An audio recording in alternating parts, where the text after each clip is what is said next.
Good evening and welcome to this meeting of the Greer City Council, called and convened this evening, April the 14th, 2020. Having duly assembled our meeting, I'm going to ask Mr. Hopper, Councilmember Hopper, if he will lead us in the Pledge of Allegiance, followed by an invocation for council. If you would, please stand.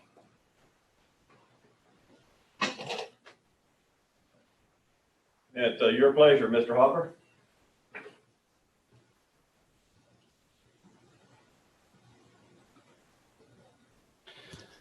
I pledge allegiance to the flag of the United States of America and to the republic for which it stands, one nation, under God, indivisible, with liberty and justice for all.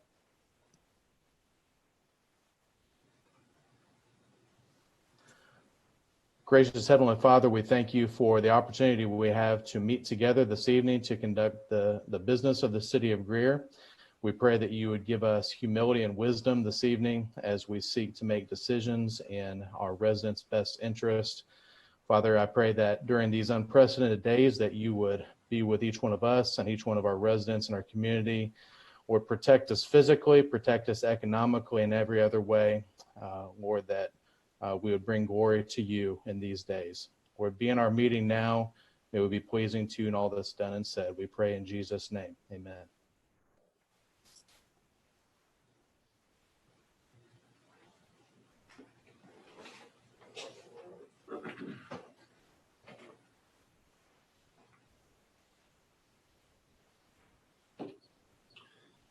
Once again, let me take this opportunity to welcome you to our Greer City Council. I do apologize for a bit of the tardy start. We were making sure that we had everybody on that wanted to join us this evening. Interestingly enough, we have found, at least from our last two online meetings, that interest is high, and we have more people that join us virtually than often join us in person. So we welcome you to our meeting this evening. We are still getting used to meeting in this regard and in this fashion, and we are working through some of the issues that you would expect that we might have as we use this new way of gathering for our meetings. We have a time set aside at the first of our meetings for public forum. This is a time for citizens to address issues that are before the council and will be dealt with later on in the meeting. We have one person who has signed up for a public forum and is joining us by phone this evening, and that is Mr. Randy Knighton. Mr. Knighton lives at 293 Marshland Lane, Greer, 29650. And Mr. Knighton, I believe you are on the line. Is that correct, sir? That is correct. Okay. The floor is yours, sir. So we will hear your request, please. Okay. My request is not actually a request.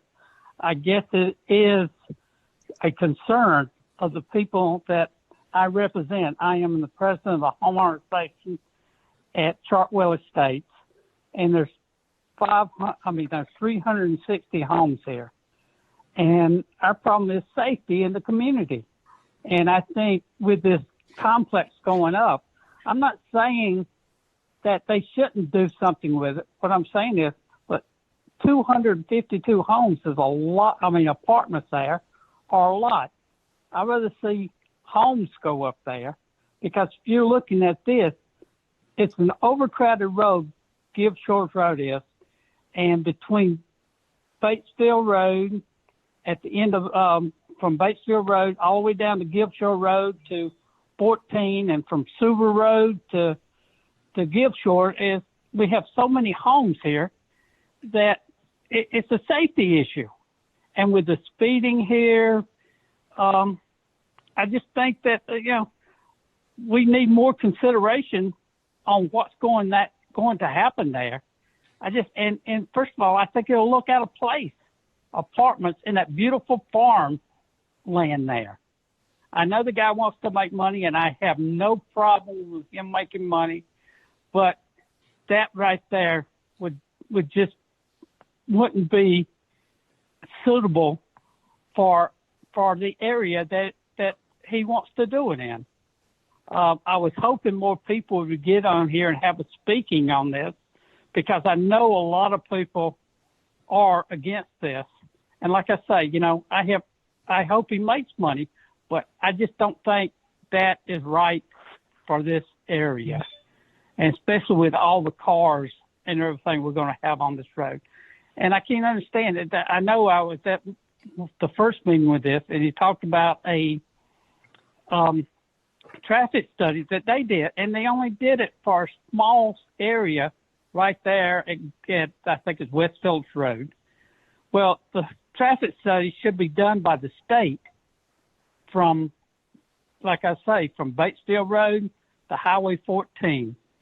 And I guess I'm one person, one voice, but I'm representing, like I say, 362 people in my community.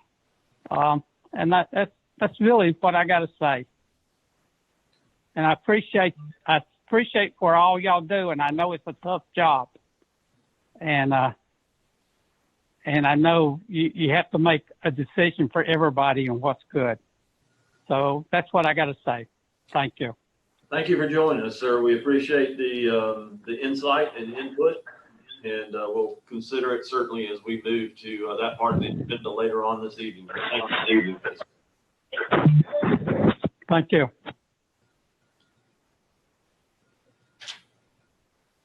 Council, we'll move forward with the meeting this evening, and the next item before us is the minutes of the council meeting. You have in your packet this evening the minutes from the March 24th, 2020 meeting. I'll entertain a motion that they be received. So moved. Second. I have a motion by Jay Airwood and a second by Mark Hopper. Is that correct? Yes. Yes. Okay. I have a motion and a second. Any items of note for the clerk in regards to the minutes? Hearing none. Ms. Duncan, and again, council, we will go by district, please. Mr. Airwood, Yes. Mr. Griffin, Yes. Mr. Hopper, Yes. Mr. Dumas, Yes. Mr. Bettis,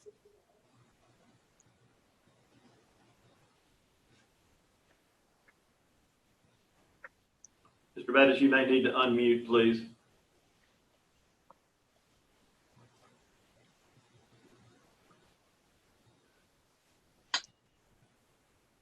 We'll move on. We'll come back. Miss Albert, I don't believe Ms. Albert has joined us this evening. Mr. Bettis, are you on the meeting?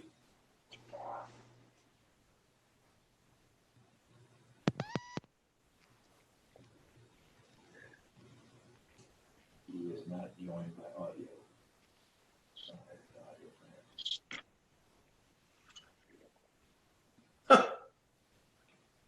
Okay, Mr. Bettis, it appears that you haven't joined. You've joined the meeting by video, but not audio. If you will see if you can join us by audio, that would be helpful.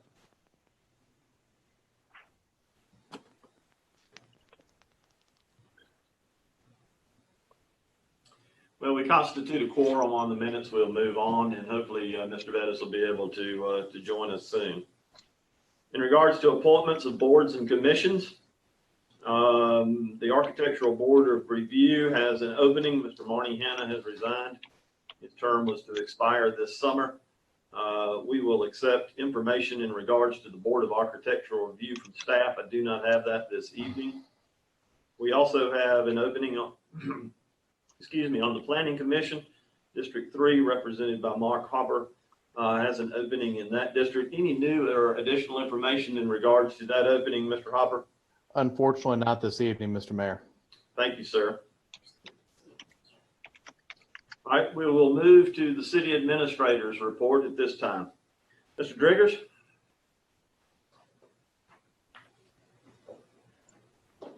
Here we go. All right, I think we've All right, got Steve now. very good. I was blocked by the host. It was showing that I couldn't join. Very good. Thank you very much. A couple of things that I certainly do want to make council aware of as we've continued to work through, gosh, the past month plus, particularly relative to COVID-19 and many of the things that we're going to be involved in. Wanted to give council a bit of an update relative to our how we are handling staffing during this time. All of our departments are affected with alternative scheduling. We have employees that are working from home. We also have employees that are taking leave. And then, of course, we have a large number of our employees that are classified as essential employees, and they are with us each and every day relative to their shifts. Most of those primarily being in the public safety arena. In our police department, obviously that is an essential operation. We have some of our non-commissioned staff in that department that are working from home. We do again have some that are working remotely, and we're being able to achieve their duties. Some of our clerks and our records folks are able to do some of that work from home as well. We do have one officer that we're working very closely with, has a child care issue, and we're allowing some flexible scheduling with that particular employee. In our fire department, all of our personnel are reporting as they are assigned to their respective shifts. The only difference that we're operating there is we are our fire marshals. We have 3 of those employees in City Hall. We have only 1 reporting inside the building. We have the other 2 that are working from their vehicles. And so we're communicating with them by telephone and certainly by computer. But we're trying to keep having as many people in the facility as we possibly can. Our courts department is having to do some flexibility as well. As you know, our court is not holding court at this time. All of our lobbies to all of our facilities are closed at this time. We're handling all of our work either by telephone or by email. And so through those means, folks can get to us. But we are doing rotational schedules within the courts department, really doing a 2 on, 2 off, keeping that staff separated. So only the 2 that work together, when they go off out of the building, then 2 will come in. The intent of doing that is that should we get someone who has an infection, that we do not have a risk that they're infecting other folks within the department. And we're doing that within some of our other operations as well. Where you'll see that happening is building development standards. All of our inspectors are working. We have high activity at this point. We have a large volume of permit requests. We have a large volume of requests for inspections. And so we're continuing to keep that operating on a day-to-day basis. Our senior building inspector is coming in and making those assignments. All of our other inspectors are working from their vehicle, not coming into the building. At the end of the day, they are working from home to enter all of their final reports, and that's been working very, very smoothly for us as well.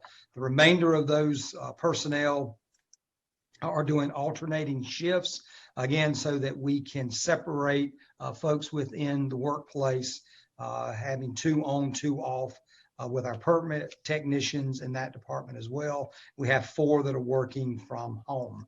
Our planners are doing rotation as well. They're doing 2 on, 2 off, and taking leave when they're not being able to do work from home or here in the office. Our public services department, that crew, we have split them completely in half.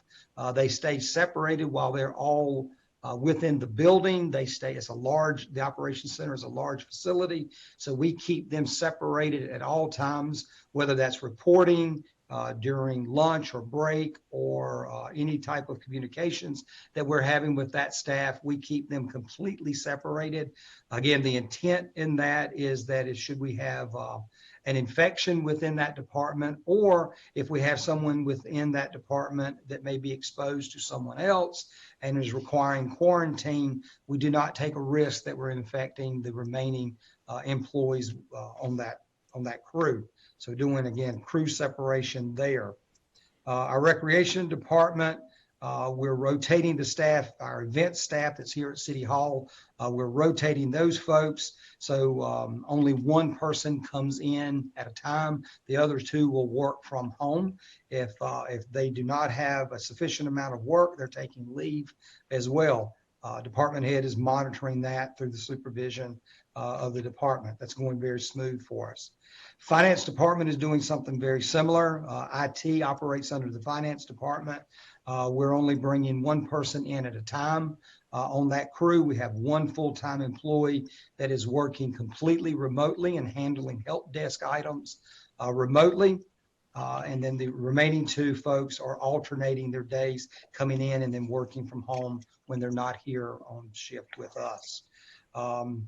We have 10 employees that are doing some rotational work at home, as well as that rotational work here. Again, our priority, keeping social distancing for employees that are here on site with us, but also allowing us an opportunity to keep those crews separated, keeping that staff separated.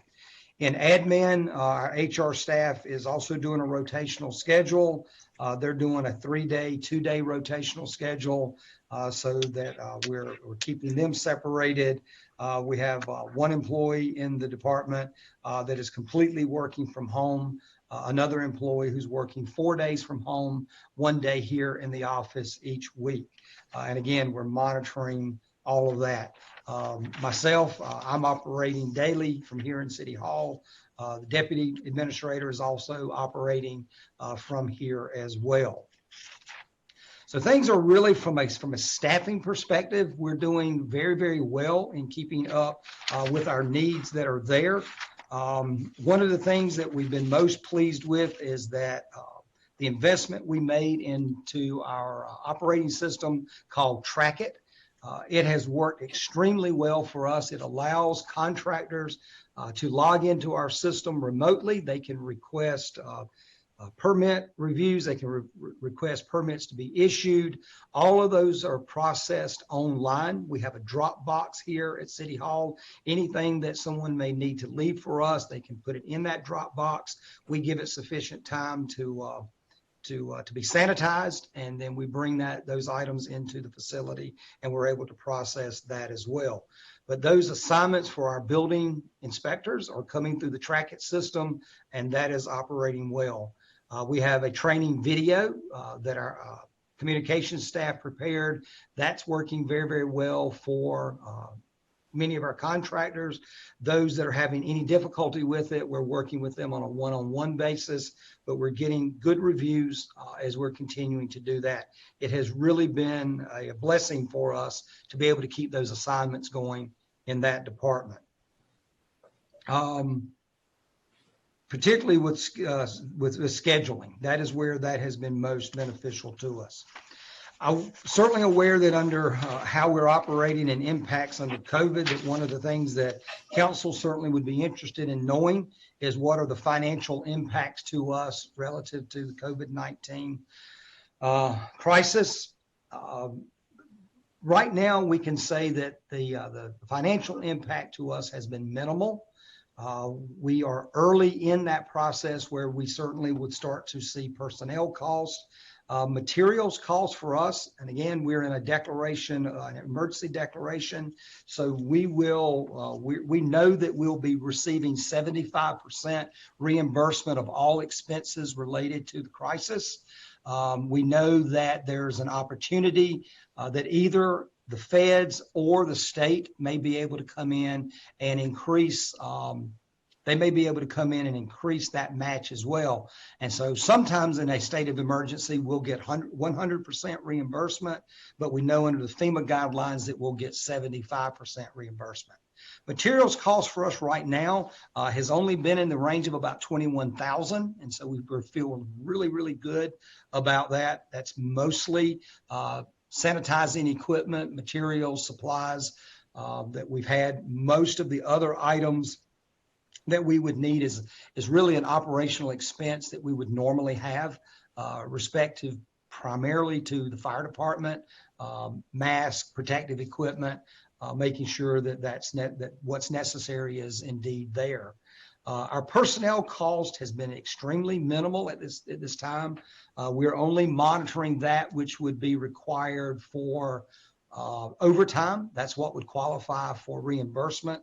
And so that overtime cost prior to this week's payroll, because that will actually issue on Friday of this week, that amount for us is at this point only about $1,500. So it's negligible at this point, but we know that that will grow as we continue to operate in these alternative type schedules. Obviously, our biggest concern would be productivity, but we are monitoring that, especially for our folks that are working from home. We believe that that's going very, very well. Supervisors are monitoring output for those employees of what they're doing from home versus what they were accomplishing from here at their office and their respective workplaces. And that really has been going very, very well for us under the circumstances. We anticipate that our biggest impact to COVID-19 is probably going to be on the revenue side. To date, to give you some comparison, we looked at business license revenue from 1 year ago. So if we looked at April the 10th, 2019, business license revenue at that point was $2.18 million. This year to date on April the 10th, 2020, we're at $1.9 million. That's a $280,000 reduction in revenue to that point. I fully anticipate that number will grow much in excess of that number. What exactly we think that will be, we don't know yet. We know that there's going to be a decrease in annual revenue for restaurants. But remember, as we're reporting business license income, that income is based on their 2019 income. So January 1 through December 31st, 2019. So what we will ultimately be receiving should be comparable to prior year. But the reason that I think we're seeing the decrease is that when our city council, when you did a declaration of emergency for our city, that suspended those deadlines for any of those revenues. So we have a lot of our businesses that are taking advantage of not actually filing their business license at this time. Now, our original due date is not until April 30th, but we are extending that through June 30th for payment without penalty. And so we are anticipating that we will have a number of people that'll take advantage of that delay. And the intent of that was to make it a little easier for our businesses that are now in their many are in their tightest cash flow times of the year. And so we wanted to make sure that as we come out of businesses not being allowed to operate, that as we come out on the other side of that, that this will indeed help those businesses with those cash flow issues. Even though we may not receive those monies until the end of the fiscal year, June 30th, we are certainly prepared that we know that the way that we do our financial accruing, that when we do indeed book those revenues, even if those revenues are received in July, they are put back until the June 30th fiscal year end. So as we would accrue those, they will still be applied to that fiscal year. Our biggest impact will probably be as next year, when we are anticipating what our business license revenue will be and our hospitality revenue will be relative to all prepared food and beverage. That is more likely to hit us as we go into the next fiscal year. So again, remember, business license is going to apply from January 1 to December 31st. On hospitality, that's applied on a quarter-to-quarter basis. The hospitality tax is collected at point of sale, and then it is remitted to us on a quarterly basis. we have extended that that date that those would become past due because of our emergency declaration. That indeed we will recognize some impact of that. What it will be, we just do not know. We can go into our prior year. We can look at what those revenues were 1 year ago for all of April, for all of May, for all of June. I think we could legitimately recognize that that is going to be substantially smaller than we've had in years past. But there are a number of businesses that are continuing to operate. And because those businesses are continuing to operate, we literally would have to do it on a business by business basis on who we believe is operating and maybe who we believe is not operating. So yes, there's impact. We're gravely concerned about that impact. We're going to continue to monitor that as we continue to move forward. We'll keep you in the loop as we are looking at that financial data. As we look at our monthly financial reports, we will identify for you any of those that we are coding those expenses or revenue shortages specifically to COVID-19. We will be highlighting those and making you aware of those each and every report that we continue to do. I'm going to pause for just a moment and ask if there are any questions relative to the financial impact of this. Council? I don't have a direct question regarding finance. It impacts finance, but are we hearing anything from the state as far as statistics showing any promising or good news? I should say that where they can make a decision to start to let the restrictions lift. Nothing that we are receiving officially. Our official notifications to that come under the governor's office. And so the last information that we've received was a 15-day extension that was issued by the governor on Sunday. So we're believing that at least now takes us through April 27th with all orders in place. From that point forward, it would be pure speculation on our part. So as soon as we receive that information, we'll start integrating that into both our operations for us internally, and and of course, the business community will start integrating that as well. But specifically to your question, nothing has been provided to us to give us any idea of how that will be handled or the timing. Thank you. Yes, sir. Now, Mr. Driggers, as far as, with us having income being down like in hospitality and some of the other areas, how do you think that's going to affect our budgeting for the upcoming year? I really would say at this point, I do not know. I have ideas of how we are anticipating that we will approach that. We have a couple of options. One of those is that we could do a continuing resolution and we could go forward with our current operating budget until we truly do get a feel for what's going to happen.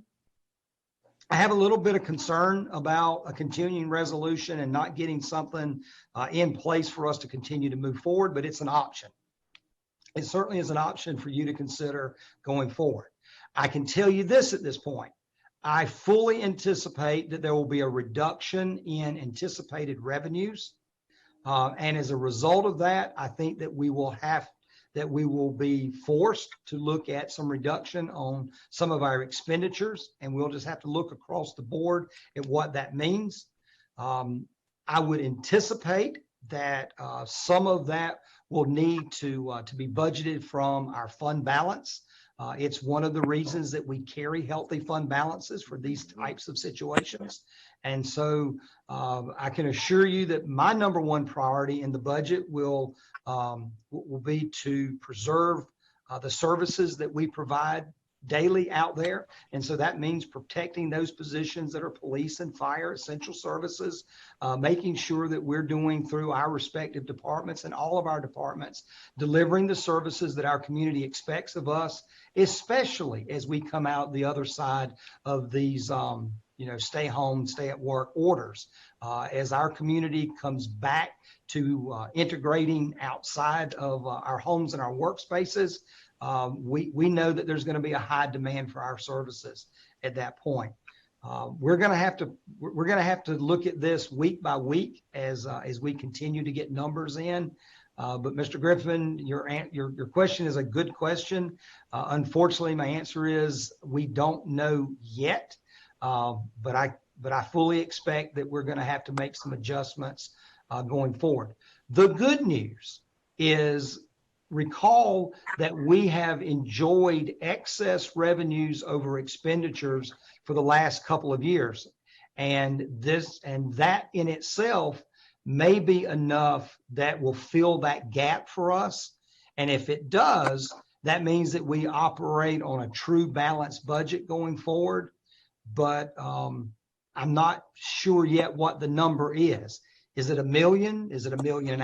Is it 2 or more? We just don't know that yet. But council's going to have to give us a staff direction on where your comfort level is when we move forward, so that we can get those numbers to balance out. We will deliver to you a balanced budget when we do the budget. But I anticipate that there will be adjustments from what we've seen prior to this year. I'm glad you've always budgeted on the conservative side. And I tell you what, that makes me feel a whole lot better now. I think it's going to give us the flexibility that we're going to need. This is not unlike what we experienced back in 2007. We were very well positioned for that. We're very well positioned for where we are now. I am by no means in a panic mode, but I am cautious. And so I think that's what we will need to rely on as we move forward, because there will be unknowns for us as we continue to look at doing that. Our objective at this point is to prepare you a balanced budget. It'll be your decision whether to move forward with that budget, to amend that budget, or to look at the option of doing a continuing resolution. But we're anticipating bringing that information to you in June, which would be our normal budget cycle, and so we'll be bringing that to you in the month of June. Any others? Any other questions on budget? By all means. All right. Okay, thank you. Employee communications are continuing to be strong. We're attempting to make sure that we're keeping our employees informed about our daily activities. We're keeping them informed about what's happening here in the workplace, any restrictions that we're placing. We're also sharing with all of our employees resources that are being provided through the federal government as well, because we know that there's some relief there for sick leave allowance for employees that are needing to meet certain criteria under that guideline. But as what we've said to our employees from day one of dealing with this issue, that our number one priority for them is income preservation.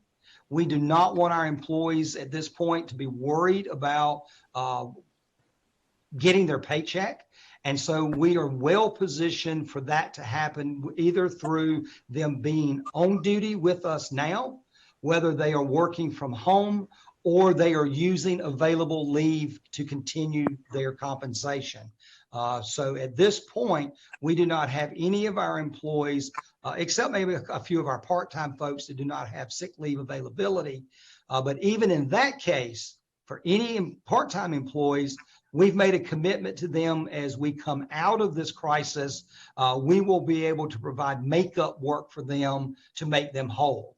And that's been our number one priority, is keeping our employees whole so that they can deal, because we don't know at home if they have is there a spouse that's now unemployed? What are their circumstances that they're needing to deal with other than what's affecting them from the city of Greer's perspective? our objective again is to have that continuation of income so that they can do what they need to do to provide for their families. We are not anticipating at this point any furloughs. We are not anticipating any layoffs. We are fully staffed. We are scrutinizing obviously anything that a vacancy for a position. But we are operating as usual, and we believe that we have the ability financially to continue to do that.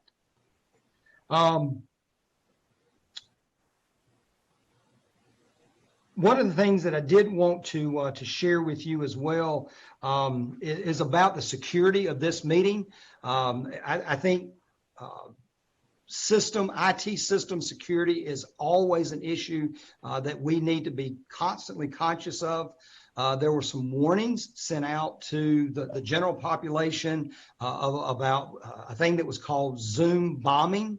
One of the things that I wanted to make all of our elected officials aware of is that we are a licensed user. As a licensed user, we are not susceptible to some of the exposures that could be out there for others. But I have asked Jim Ridgel if he would provide some additional information to you tonight about what measures we are taking relative to all of our security for our information systems, so that we have the highest degree of confidence that we are protected from this point and going forward. So Jim, if you could share your assessment so the council can be aware of that as well. Yes, good evening, everyone. The Zoom bombing has been a major concern, particularly from the Zoom organization. As you can imagine, once the pandemic hit and there were more remote workers happening, that their use of that tool grew exponentially. They were not quite prepared for many of the issues that have been raised, but they have done a great deal of work to remediate those. Many of the issues that were happening in those instances were user errors. Meetings and webinars were created that were wide open. There was no security whatsoever. There was no selection of individuals that could join the meetings.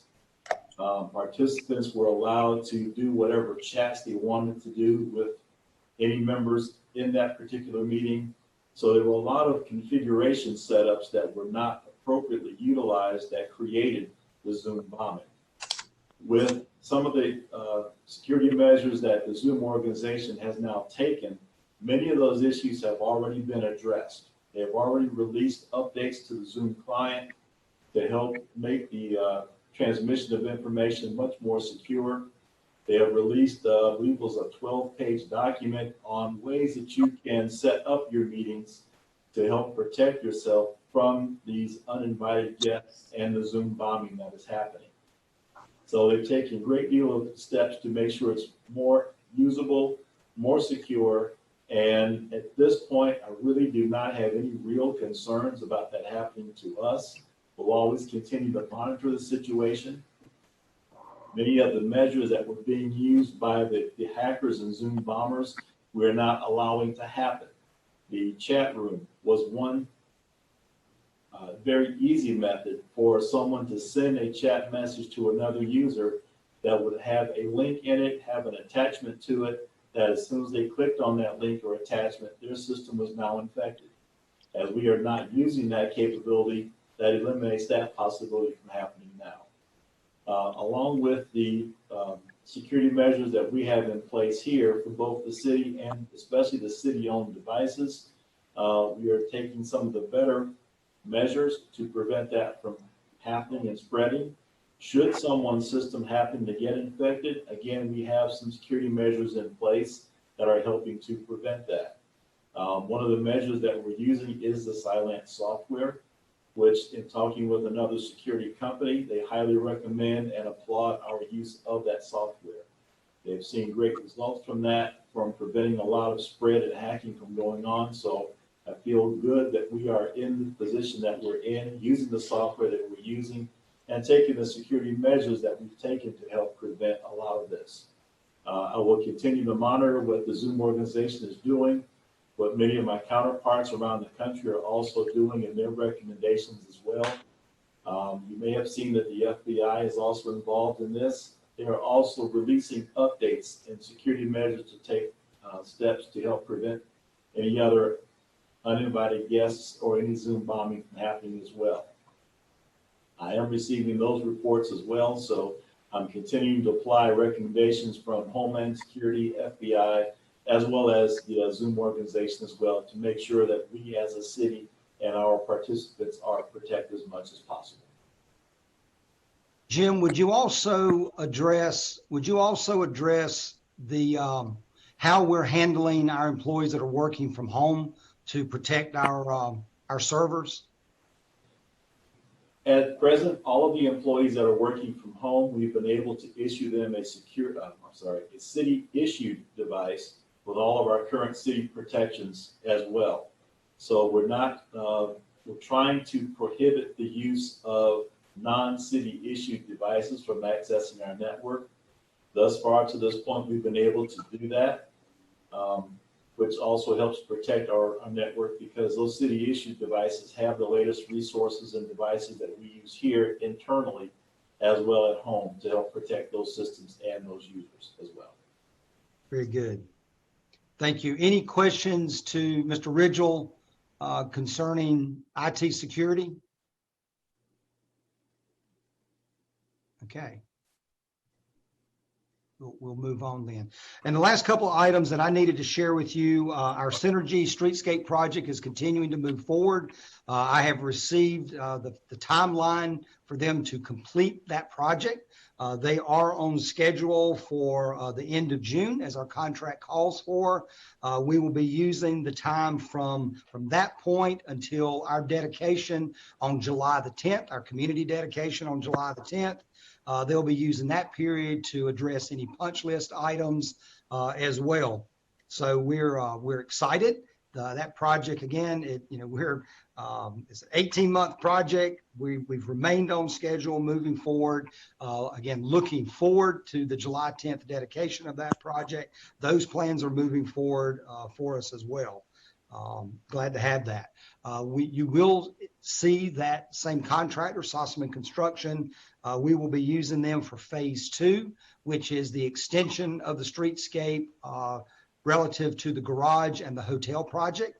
And so they will be involved with us. We're able to do an extension of our current agreement, which keeps our pricing in place and also avoids us realizing any new mobilization cost. So we're very excited about the opportunity to keep them on board moving forward. And again, that was as part of our development agreement for the hotel and the garage, and then moving forward for those improvements that we've been talking about with Project Homecoming as well. So you'll see more of that to come. But phase 1, which we're involved in now, on schedule, on budget, and still moving forward in that project. Very glad to see that. The parking garage, we will see mobilization. They've actually already put the construction trailer on site. We've had some continued delay relative to grading on that site for the hotel. It's had an impact for us on the garage side. The communication that I received today is that equipment is being mobilized as early as tomorrow. We've had 2 construction meetings relative to the garage already. Permits are all obtained in place. That project is on go and ready to start. So we're ready to see that happen as well. Those are the items that I needed to address with council tonight as a matter of update. Certainly available to answer any questions you may have if there's something that I did not cover that you would like information on. Thank you, sir. We appreciate it. Thank you. Council, if you will, we'll move on to items of old business this evening. First item before us this evening is the second and final reading of ordinance number 7-2020. This is the ordinance to change the zoning classification of property owned by CNT Investors LLC, located at 1940 Gibbs Shoals Road, from I-1 Industrial to DRD, which is a design review. We've obviously entertained comments on several occasions in regards to this, and have had our first reading on this. We did, at the request of Councilman Hopper, hold it over for at least a meeting, and so now it comes back before us this evening for second and final reading.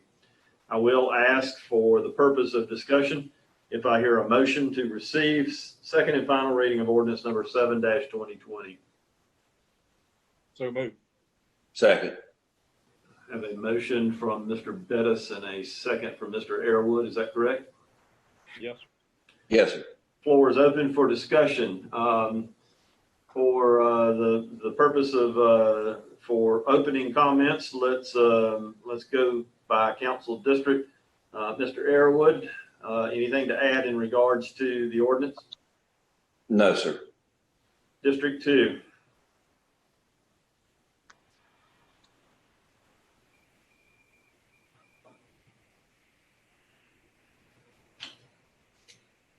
No, sir. Thank you, sir. Mr. Hopper. Yes, Mr. Mayor, I'll repeat just what I've said in the past couple of meetings, if I could, just for the sake of our discussion tonight. This being in District 3, obviously have heard from a lot of residents early on, especially as I've shared with you all, even since we held the item over 3 weeks ago. Heard from several others, also followed up from folks I'd already heard from. Most of what I'm hearing is that people don't have a problem with the property owner developing their property, understand it's going to happen, but just the uncertainties regarding the entire traffic situation up and down the road, just a desire to know what they're getting into and what can possibly be done in conjunction along with this development. So as I've told them, as I've told you all, I've heard them loud and clear. And so that's any outstanding concern that I have as well at this point. Is just out of concern for my residents, concerns that they've shared as well. Don't have a bit of a problem with the development at the site, don't have a problem with the product, but just the uncertainty around the whole situation. As we know, it's not just a problem with West Phillips right there.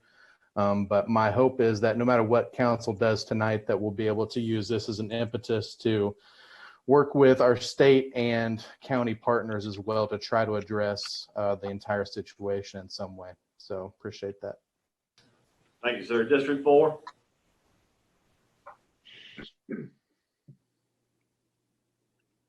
Don't have anything right now. I may have some comments later on. All right. District 5. I agree with Mr. Hopper that the traffic needs to be addressed, and we would continue to put some pressure on the people that can help that, either with a roundabout or with a line. And I think that would help the overall traffic flow down through. Thank you, sir.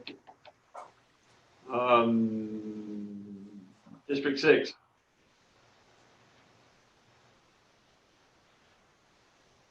Ms. Albert, are you with us? I don't believe she was able to join us. I know she was traveling and hoping to get somewhere to talk to us, but she may not be able to. All right, any further general comments from anyone on council? I will add that like many growth issues, we have heard from a number of folks, and I hope that they will understand that we are sensitive to those needs. This is an issue that befuddles us on a lot of different levels, particularly when we have no control over some of the major roads that are in the areas of the most active growth in our community. And so I do realize that sometimes it appears that the cart is before the horse, but that is our lot to some degree, and we just simply have to figure out how we're going to deal with that. It is indeed a dilemma, and one that we will continue to work with as we continue to grow. This council has showed a propensity over the years to be open and acceptable to a lot of different ideas, but one of the things that we have found is a constant in terms of growth through the years has been our dedication and commitment to impacting our community in a positive way through growth. And we are set on a course of action that in a lot of areas to increase the density of that area. And while that may seem counterintuitive, in a lot of cases, that density brings focus to a problem. And it has been our findings in some cases that as our area continues to grow, as it should, we are an urban growing city, that bringing resources to bear on a problem, as was mentioned earlier, often is accomplished through the cooperation of multiple governmental entities. And so it is my hope that as we address this area and the growth in this area, as well as other areas, that indeed will be the case. I know there has been some discussion about the change in the land out there. I do think that we acknowledge that it is the owner's desire to maximize his return on his investment for that land, and I think that we all understand that, and I hope that it has not been lost as well too, that area is currently zoned I-1 industrial, which I'm not sure that everybody fully understands the uses of that area. And I do thank our planning commission and our staff as they have fostered this through their process to find what I think is a good solution, a transition solution to that area.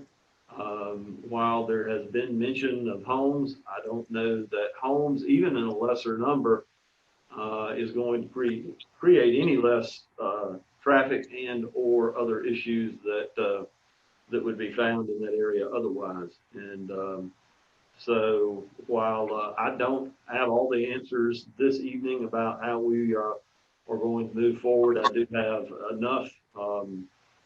enough reasons that I'm going to support that we move forward in terms of the ordinance.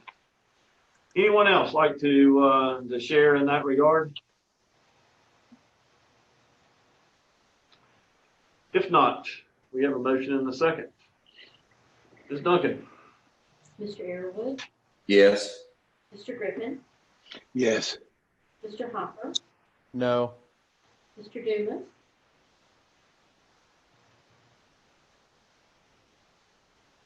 Mr. Dennis, are you on with us?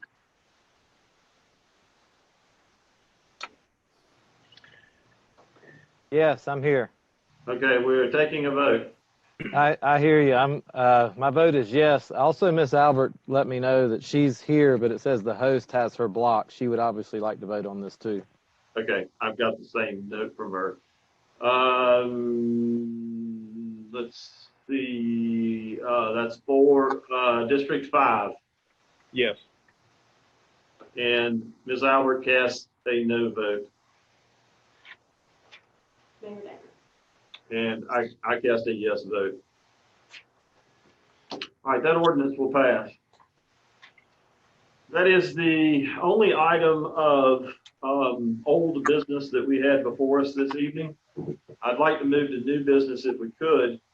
Before we go into items of new business, let me go ahead and let you know that we have got several annexation ordinances before us this evening. If you have joined us either as a property owner or a representative of a property owner on these properties, I typically would look to you for a statement if you would like to make one.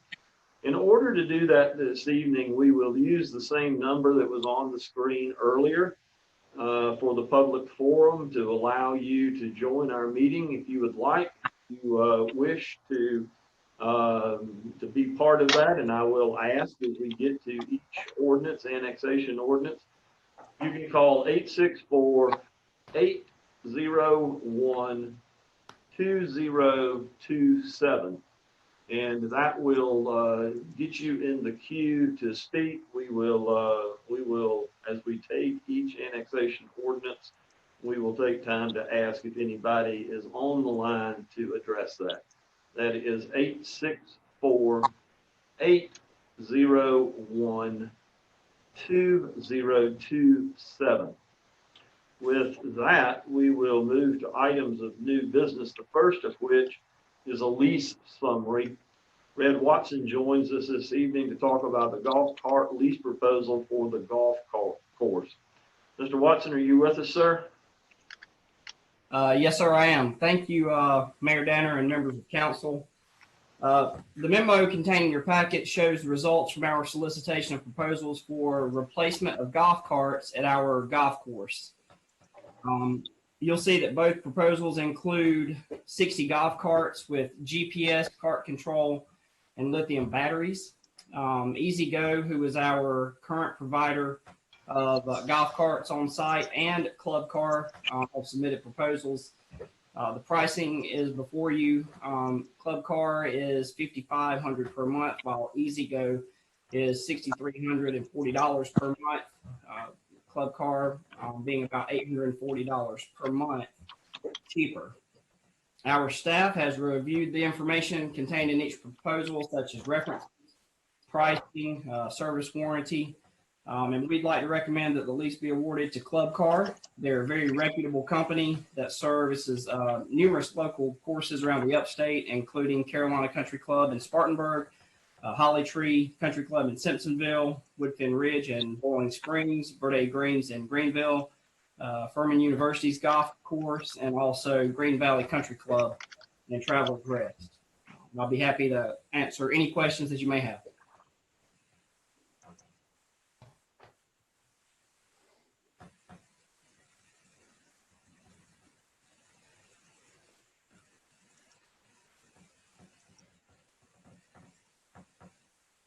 I'll entertain a motion to receive.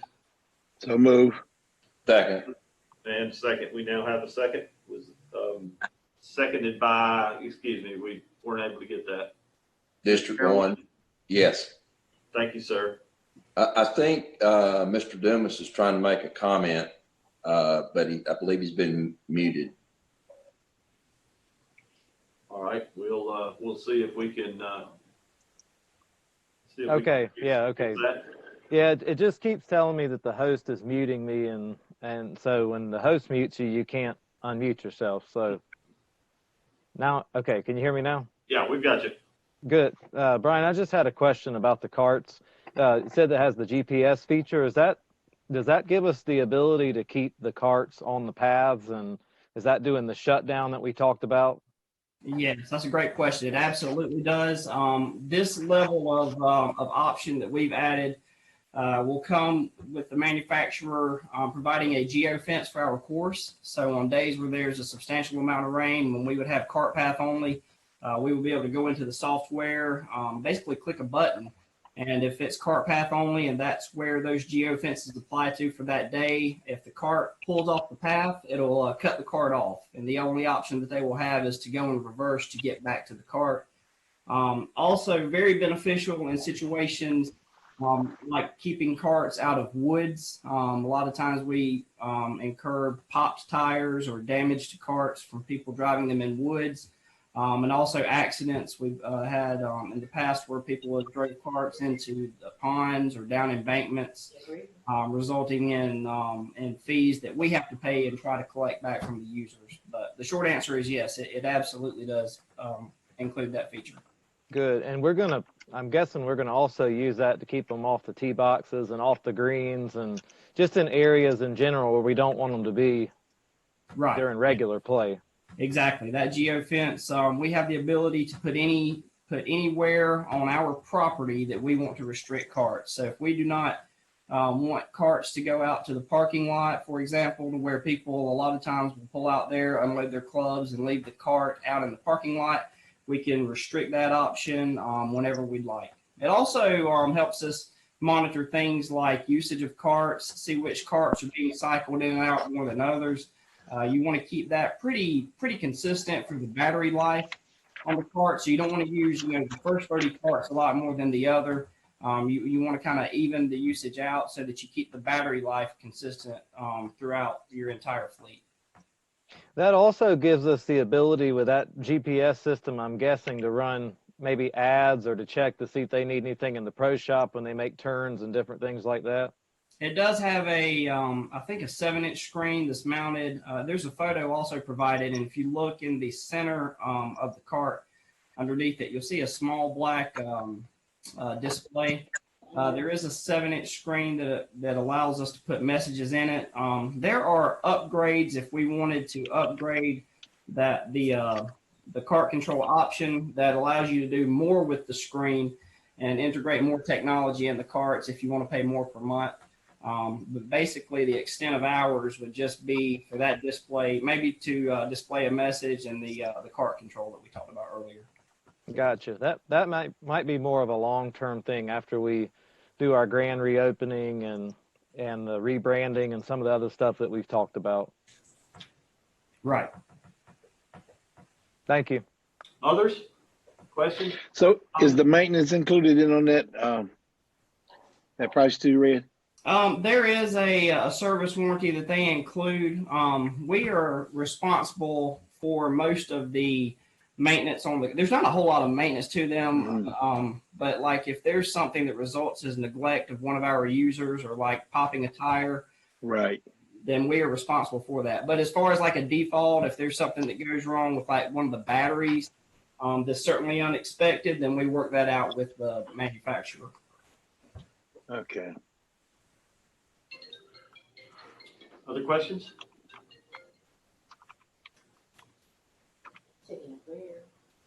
All right, Red, we appreciate the work that you've put into that. Thank you for the update. We have some folks that are calling in regards to the annexations, so we're going to take just a moment while Ms. Duncan gets some information. All righty, I think we are ready to vote at this point. Motion and second. District 1? Yes. District 2? Yes. District 3? Yes. District 4? Yes. District 5? Yes. District 6? And Judy votes yes. And Mayor Danner. Yes. Thank you, council.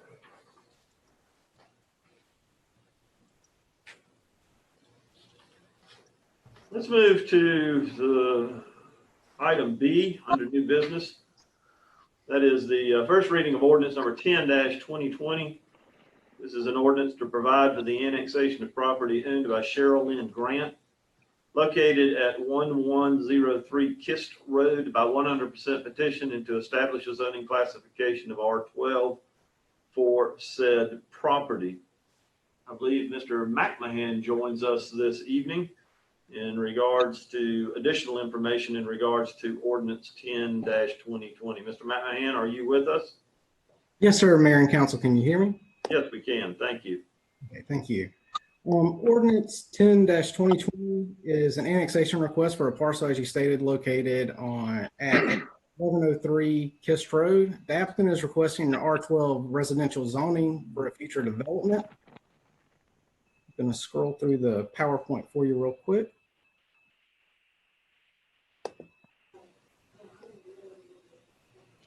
Are you able to see the PowerPoint, sir? Yes, sir.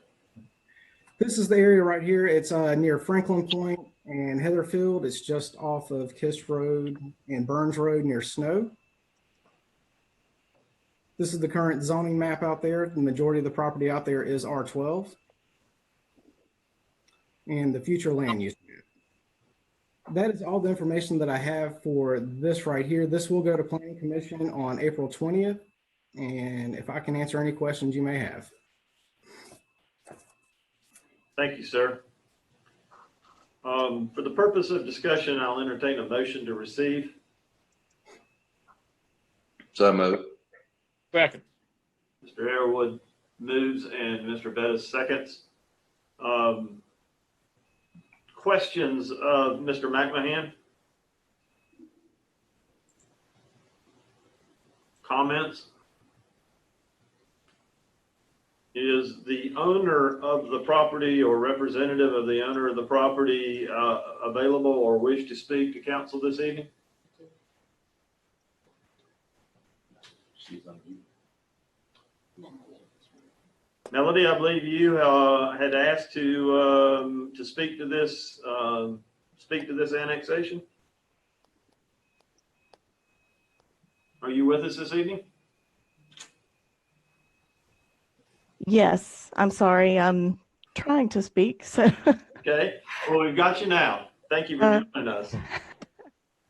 good evening. My name is Melanie Giles. My address is 718 Lowndes Hill Road, Greenville 29607.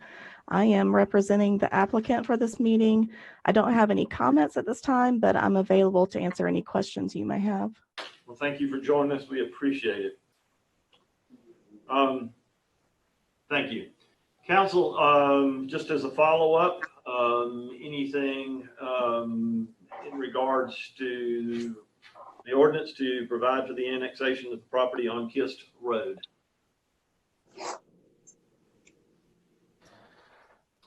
Mr. Mayor, if I could ask the representative of the applicant just to give any background information as to what the general purpose for the property would be. This will be a residential project. I believe, let me see here. We are looking at potentially 175 lots, which will fall in line with the surrounding projects, the surrounding subdivisions in the area. Great, thank you. Mm-hmm. Others?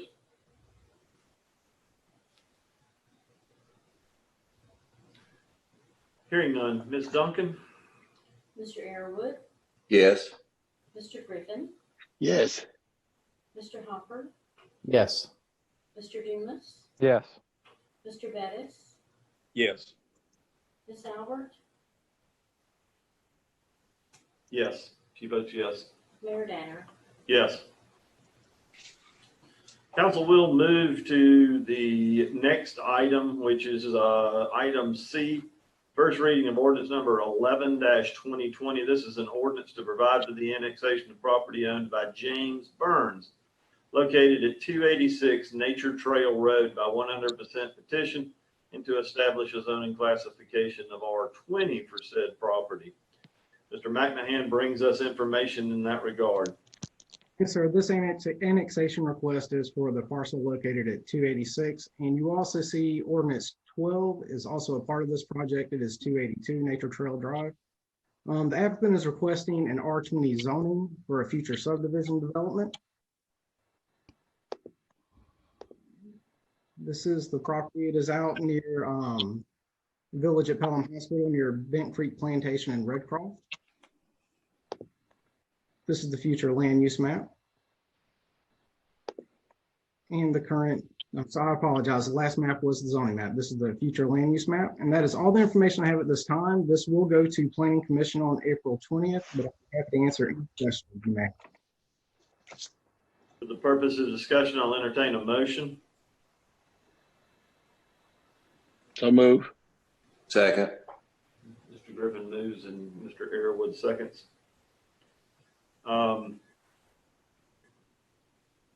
Do we have the owner of the property or representative of the owner of the property with us this evening? Again, this is Melanie Giles. I am representing the applicant for this particular project. Okay, Ms. Giles, if there is anything that you would like to add or be available for questions. I do not have anything necessarily to add. I am available for questions. We are looking at potentially a project of potentially about 85 lots in this area. Thank you. Floor is open for discussion. Questions? Comments? Hearing none. Ms. Duncan? Mr. Arrowood, Yes. Mr. Griffin, Yes. Mr. Hopper, Yes. Mr. Dumas, Yes. Mr. Bettis, Yes. Ms. Albert, She votes no. Mayor Danner. Yes. Council, we have the first reading of ordinance number 12-2020. This is an ordinance to provide for the annexation of property owned by James Benjamin and Evelyn Burns, located at 282 Nature Trail Road by 100% petition, and to establish a zoning classification of R20% property. As you just heard Mr. McMahon, this is a adjoining piece of property. Mr. McMahon, do you want to give us additional information in that regard? Yes, sir. I will show you the property that it is. It's a small piece that's right here with the arrow pointing at it. It's just going to be a part of that subdivision. That's all that I really have for this, and this will also go to Planning Commission on April 20th, but I'll be happy to answer any questions you may have. All righty. For the purpose of discussion, I'll entertain a motion. So moved. Mr. Bettis moves. Second by Second. Mr. Arrowood. Floor is open for discussion. I believe Ms. Giles is still on the phone. If I'm not mistaken, she represents the owners of the property. Any questions for her in this regard? Okay, they'll unmute you shortly.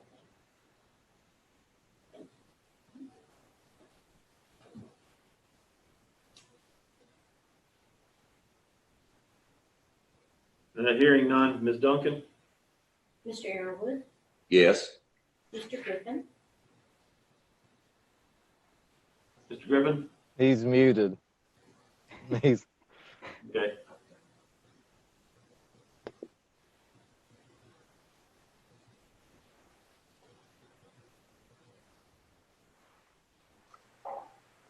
Mr. Griffin? Yes, it had me on mute. Okay. Yes. Mr. Hopper, Yes. Mr. Dumas, yes. Mr. Bettis, Yes. Ms. Albert, Yes. No, excuse me. No. Mayor Danner. Yes. I didn't know I was unmuted. We had a little issue there getting you unmuted quickly enough, but you're with us this evening. Thank you. At last, I really object to this meeting due to the fact that I have been blocked the whole time. It showed me in safe driving mode. I'm sitting in a chair in my den at 5 Meadow Springs Lane. And it said I was blocked from the video. I was blocked from I was muted and couldn't unmute. I was muted by the host. So this is very good. We have recorded all of your votes. We will deal with that issue in a little while. We did see the safe driving mode appear on our end as well too. So we'll try and figure that out. We're not exactly sure why it thinks you are traveling. So, but we did record. We have recorded your votes. Thank you. I just didn't get to express my objections to the particular properties, like the earlier. Okay. And the Abner Creek. So I was very annoyed by that. Okay. Okay, thank you. We appreciate knowing what the problem was. We will attempt to correct that. We are on item E, which is the first reading of Amber Ordinance 13-2020. This is an ordinance to provide for the annexation of property owned by Mark III properties located at 925 Abner Creek Road by 100% petition, and to establish a zoning classification of R7.5 for said property. Mr. McMahon, an overview, please, sir. Thank you, sir. This property here, we recently annexed this property, or rezoned this property maybe about a year and a half ago for a subdivision. Recently zoned C3.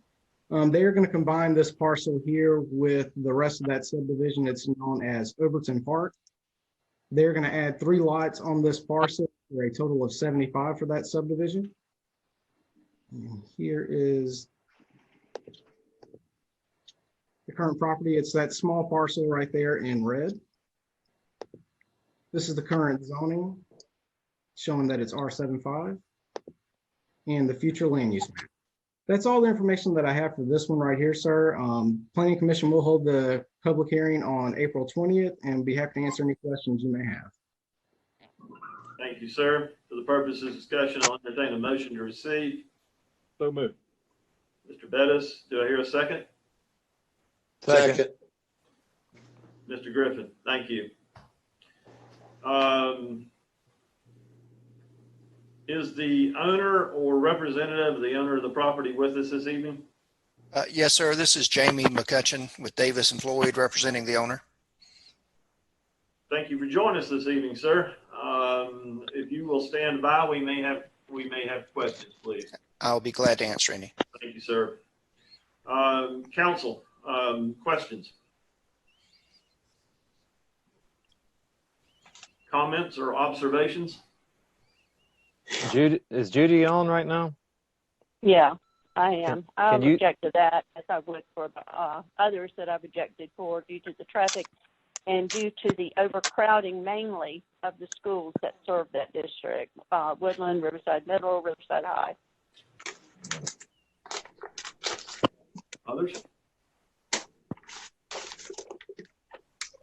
Any further discussion in regards to first reading of ordinance number 13-2020? Judy, do you have some type of, is there somebody from the county that you've talked to that's told you that the schools are overcrowded? No, but I have a student that attends Riverside, and I have a student that had attended Riverside Middle. And I know from the reports and all that I get that the schools are overcrowded. And with adding the 500 or whatever they decide for that subdivision to be, that's across from the Woodland Elementary, which is 500 plus, I believe, residents there, then I'm sure that will throw 500 or to 1,000 more kids into that school district. Mr. McMahon, are we doing any type of communication with the counties to kind of give them a heads up about the density of our projects and the potential impact on the schools? Yes, sir. They are invited to all of our planning advisory committee meetings. They get all of the plans. We keep them updated on all of our subdivisions that we have going currently within the city. In talking with them, they have not shown really any concerns for overcrowding in that district. I think they've done their math, and I think they feel like with Sutter Farms, it's going to be, another year to 2 years before they get fully developed. So as those kids transition out, they'll be able to move those kids in. They have spoken about potentially building a new elementary school. They just don't know a time frame for that yet. Yeah, I know that they had talked about building another school, and I was thinking they had already talked about maybe another high school or something that maybe serve out that area, but how long that may take. And I don't know how far along the development is on the 500 plus houses that's being built there on Suber and Gibb Shoals. On Suber across from Woodland Elementary. So anyway, I am concerned about the overcrowding of the situation of those schools. That is very, very popular school zoning. Very popular. Indeed. Others? Concerns? Comments? Questions? Hearing none, Ms. Duncan? Mr. Arrowood, Yes. Mr. Griffin, Yes. Mr. Hopper, Yes. Mr. Dumas, Yes. Mr. Bettis. Yes. Ms. Albert, No. Mayor Danner. Yes. Council, last item of regular business this evening is the first reading of ordinance number 14-2020. This is an emergency ordinance to temporarily suspend the normal operating procedures of the City of Greer boards and commissions meetings and matters related thereto. Mr. Driggers, are you going to join us for this discussion, please, sir? Yes, sir. Yes, sir. Most specifically, this is addressing both our planning commission and our zoning board of appeals. Will apply to others as well. What we discovered when we did the emergency ordinance, it gave the authority to the council to conduct electronic meetings, but it did not give that authority to our boards and commissions. After consulting with our city attorney, he felt that it was best that we would add those by separate ordinance, but recognizing that it's for the exact same purpose that you're meeting electronically as well. Thank you, sir. This does come as an ordinance. I'll entertain a motion upon the recommendation of staff that we move forward. Do I hear a motion to receive? So moved. Second. Have a motion and a second. Discussion in that regard.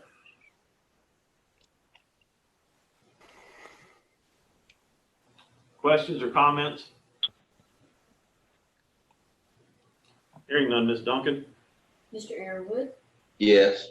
Mr. Griffin, Yes. Mr. Hopper, Yes. Mr. Dumas, Yes. Mr. Bettis, Yes.